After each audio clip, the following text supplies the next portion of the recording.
Hello everyone, welcome to my channel. My name is Tamara, and if you have already subscribed, welcome back to my channel and thank you so much. If you are yet to subscribe, can you please click the subscribe button now before we go into today's topic? So click subscribe and we'll be right back. Tamara,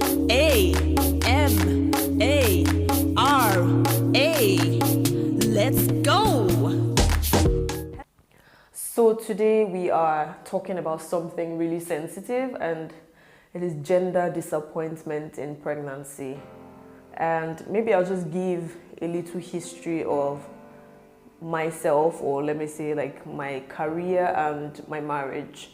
I've been a full-time professional dancer, choreographer, dance instructor for about 9 years, and it's practically all I've done. I think I just did a 9-to-5 job for my first year out of NYSC, and that was it. I'm like, no, I know what I want to do and I'm just going to stick with that.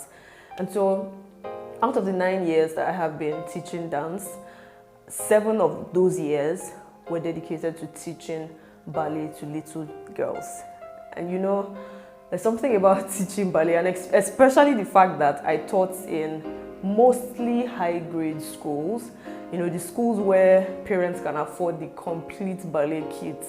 Like, so you see these little girls looking so cute, so pretty, in pink, like with the pink tiara or whatever, or pink bunny kind of headband, the pink leotard, the tutu, the tights, the what's it called, the ballet slippers. And you know, like right from time I've always imagined having a daughter so much. And I got married over 5 years ago, and we had our first child in 2015, my first son. And then, see me say my first son, our first son. And then in 2017, we welcomed our second son. And right from time, I've always been a lover of the idea of having 3 children. I honestly don't know where I got it from. I've tried to think about it, but I don't know where I got it from. I just know I've always wanted 3. And you know, when you get married and all you've ever thought of was girls, not necessarily having 3 girls, but I don't think there was any space in my mind that my first child would not be a girl. It was just that setting in my own mind, because all I imagined was a baby girl, a daughter.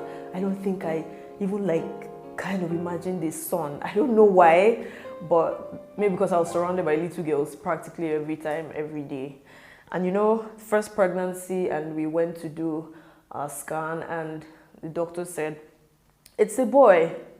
I know at that point, I remember how I felt lying down there. Like, I was like, what? My husband was with me and was like, why are you surprised? I'm like, what? And I know driving home that day, I was pretty disappointed.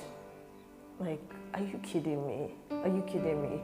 But then I just thought, you know what, we're going for 3. This is number 1, so there's still another chance, or there's still 2 more chances. And then 2017, I was about 14 weeks when we did our first scan. And the doctor was like, oh, it's a boy. I'm like, no. It can't be clear at this time. It's 14 weeks, it's still very early. Please, doctor, we'll come back and check it again. And I was like, I'm telling you it's a boy, you're still arguing with me. And there was a nurse, I remember there was a nurse there. I went alone this time, my husband wasn't with me. I remember there was a nurse there, and she was like, it might still change. I don't know why she was giving me false hopes. And I called my husband and I was like, it's a boy. I was like, oh. I'm like, I'm not smiling. Like, I'm not laughing. I'm not jumping out of my feet, like jumping up or anything. It is a boy. And I went home thinking, wow, am I going to be the kind of mother that has only boys and really wants a girl? Like, God. You know, the truth is, and God knows how much I love my sons. Like, I love them to pieces. And we always say, if that was the end, like if we couldn't even get pregnant again, we are very grateful for 2 amazing boys. My sons are really lovely. And if you know them, you know what I'm talking about. But at that point, I think fear came the second time because I was like, it happened once, it happened twice. Oh boy, what's the guarantee that the third one will not be a boy? Oh boy, oh boy, oh boy, literally, oh boy. And I always said, I don't think I want to get pregnant anytime soon, that I must have a dream or see a very clear vision that I am carrying a girl. Then I'll now tell my husband, okay, I'm ready to get pregnant. That was what I was always saying, but obviously that was just by the wind. Things just happened, and not like this wasn't planned, but I think I kind of, in my mind, planned it that the baby will be born in 2020, but it happened a little bit faster, and baby is due this year, towards the end of this year. And now I have been on the level of, do I want to do a scan to know? We have done the first scan, obviously, at about maybe like 9 weeks or thereabouts, and it wasn't clear, obviously, it wasn't clear at that point. And so I've been thinking, do I really want to know? So I'm like, maybe I should try that feeling of surprise. I don't know how many women in Nigeria do that. Like, did you try that? Did you intentionally tell them, oh, I don't want to know, whatever happens on the delivery date, we'll see it, we'll receive it like that? And I've been having those kind of thoughts, like, do I want to? The fear of, will I be disappointed again? Or will it be what I desire? Like, I don't know. Did you try a surprise? How was it? Did it end up turning in your favor, in quote? Obviously, it will still be in your favor because it's a healthy baby by God's grace. But like, how did you do it? I know that it will affect my shopping. I haven't even bought nothing, like absolutely nothing. I think when you get to the third child, you're super confident that, I beg, even if it's 1 week, we'll just quickly get the few things that we need. So I haven't bought anything at all, not a single thing. And I'm just like, whatever happens, we'll see how it goes and all. But I do want to say something. There are 3 main reasons why I can never be sad about pregnancy or the gender of the baby. Now, disappointment is just like a temporary emotion, like, oh, really, it didn't work out, or it didn't happen, or something. But definitely not going into being so sad and moody and depressed. Like, no. And there are 3 major reasons. And if you've been in my situation, or you've even gotten to 4, and they're still all the same gender, and you're waiting to be able to have the other sex, and it didn't happen, like, I want to leave you with 3 things. Or if you've had two boys, you're looking for a girl and you don't want to try again, or 2 girls, you're looking for a boy, you don't want to try again, just remember these 3 things. Number 1, one thing I'm so strong on is God is very intentional. Like, there's no debate about it. I don't know what you believe, but this is about what I believe. And I do believe that God has mapped out our lives, and we are just here to see what He has already prepared for us. There are so many things that you can predetermine, and I don't believe all you see, like how to make a girl or how to make a boy or something. I really don't believe that. So I know that when it comes to something like the sex of your baby, it's not in your hands. Like, it's not in your hands. And if God says, look, all that will come from your womb is only girls, all that will come from your womb is only boys, like, He has the final say. I look at it like, I look forward to meeting my future daughters-in-law. Is it daughters-in-law or daughter-in-laws? I look forward to meeting them. I look forward to having granddaughters if we have granddaughters. I look forward to having even goddaughters and spiritual daughters of my friends that I could, be a blessing to, love them, care for them and all that. So God is so intentional, and that's the number 1 reason why I can never be sad about it if this is another boy. And number 2, now this really, really touches me, and it's, I've grown up, or like I've had aunties in my teenage years that, obviously I was a teenager, not married, still in secondary school or something. They were already married, I finished secondary school, went through university, went through youth service, got married, have child after child after child, and these auntie figures, not necessarily my relatives, these aunties are still waiting and wondering, why can't I get pregnant? Why can't I keep any pregnancy? Why does it always end in miscarriage?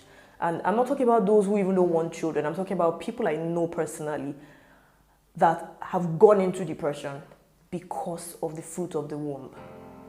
So when I think of women like that, for me it's like, how can I be sad? Like, do you understand how much of a miracle and a blessing it is to be able to conceive, to be able to carry pregnancy to term, and then be able to deliver that baby, whether vaginally, C-section, to come out of that hospital with your baby alive? Like, do you sometimes pause and think about how great a miracle that is? If you don't, please do. Please do. Just take a moment to be grateful.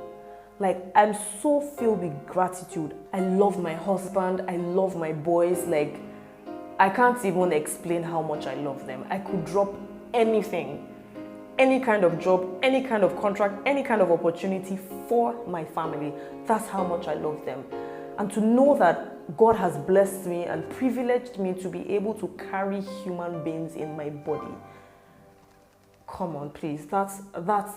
It's a miracle that you can't even understand. And if you try to even explain it to a man, they can't. If you even try to explain it to a woman who has not been pregnant or carried pregnancy full term and given birth, they can't understand it. So like, being in that place of privilege, I have women I pray for. I see them. I had an aunt who didn't even want to celebrate her birthday because she was like, what's she celebrating? She's gotten to 40 and she doesn't have a child. She's been married for so and so. And there was nothing I could do. Like, literally nothing. But just wish her well, just pray for her, just hope that something happens. And there are people who have had failed IVFs. Like, these people I'm talking about, they have money. But money does not buy conception. It doesn't. I just cannot be sad for that second reason. And the third reason why I can't be sad, this is a little bit on a lighter note, is because, like I said, my body is functioning well. My husband's body is functioning well. I can always try again. My husband must not watch this part of the video because he'll be like, you are so on your own. But seriously, I can always try again. You know, like, oh, it's a boy again. Can we just... You don't know, maybe God has said we'll have 4 and then to be 3 boys, 1 girl. Let's just try one more time and, just let's just see how it goes.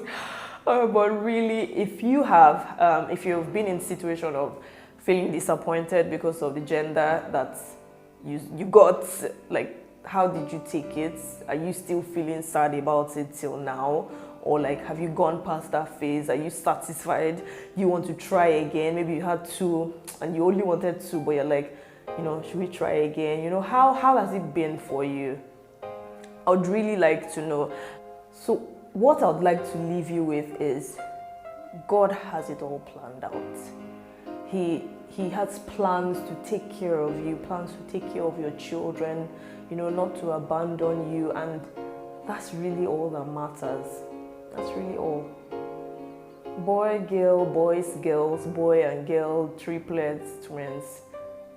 No matter how many, just know that God has a plan for you, and it's His intended plan and purpose that will be fulfilled, most importantly.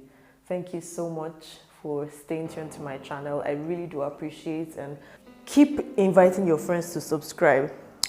Tell your friends, young, married, single, pregnant, not pregnant, and I'll be posting videos, dance workout videos, as well as my regular sit-down videos, and obviously, once I give birth, by God's grace, I would also have the progress journey of trying to get my body back, like the postpartum period, and I hope that I'll be able to inspire you one way or the other.